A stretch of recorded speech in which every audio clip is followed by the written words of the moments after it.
In 1931, Dr. Carl von Kosel was working as a bacteriologist in a hospital in Key West, Florida. The hospital was filled with people suffering from the then incurable disease tuberculosis. Elena Hoyos was one of those unfortunate people. Carl von Kosel tried everything in his power to save the young woman. But despite his efforts, Elena died 3 months later at the age of only 22. Von Kosel had been so taken by her beauty that before she was buried, he had a death mask made of the woman he had grown to love. But while at the cemetery, he also realized that water would eventually seep into her coffin and quickly destroy her body. So he got permission from the family to build a concrete mausoleum on the site of her grave. Inside, he placed a metal airtight casket which contained an incubator tank filled with formaldehyde to further stop any decay that might take place. Dr. von Kosel's obsession with Elena began to consume his life. He left his job at the hospital and now began to spend more and more time inside the little stone house. He wrote in his journal, "I'm so happy I am back with you, my darling. Very soon the hour approaches when I will take you home with me." But Dr. von Kosel's nightly visits began to attract the curious.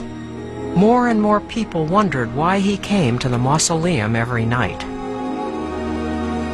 But one day his visits suddenly stopped, and people began to wonder where he had gone.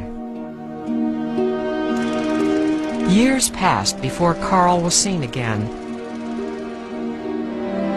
To avoid the curious, he had transported Elena's body to a small house near the sea.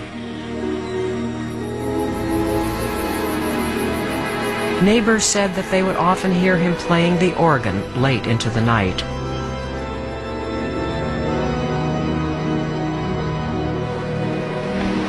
Day after day he would come and go, always carrying with him large boxes filled with perfume and preservatives.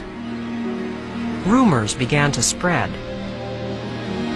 And finally, Elena's sister learned of Carl's strange behavior.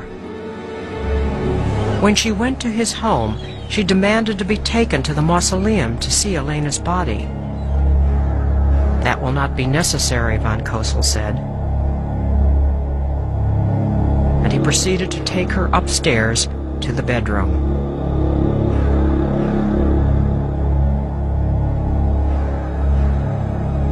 And there, lying in the bed, dressed in a wedding gown, was something that looked like a doll, its features glistening like wax, its glass eyes staring into space.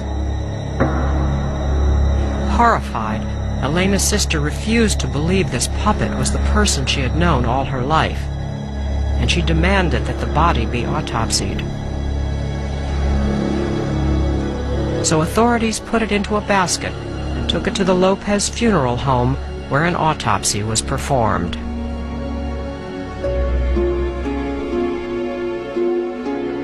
At the autopsy, the doctors found that she was basically a decayed corpse.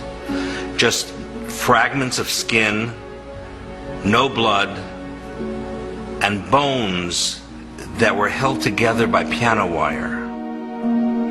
She had glass eyes and a wig made out of her own hair that had fallen out over the years as she decayed. As her skin deteriorated, he would replace it with oiled silk and wax.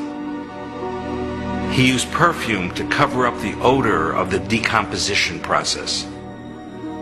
As the pathologist continued the autopsy, they found that he had inserted a vaginal tube inside of the body so that sexual intercourse could be performed.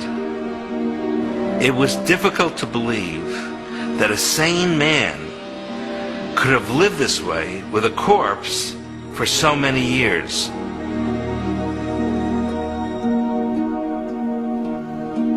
Von Kosel was examined by psychiatrists and declared to be sane. But the pathologist said that this was the most bizarre case of necrophilia he had ever seen. Even so, all charges were dropped against him because after 7 years the statute of limitations had passed. After the trial, Elena's body was restored and put on exhibition. Thousands of people now came to see the woman who had become part of the now infamous love affair. Eventually, she was reburied, only this time the location of her coffin was kept a secret, so von Kosel would never be able to find her again. In 1952, police were called to an abandoned house.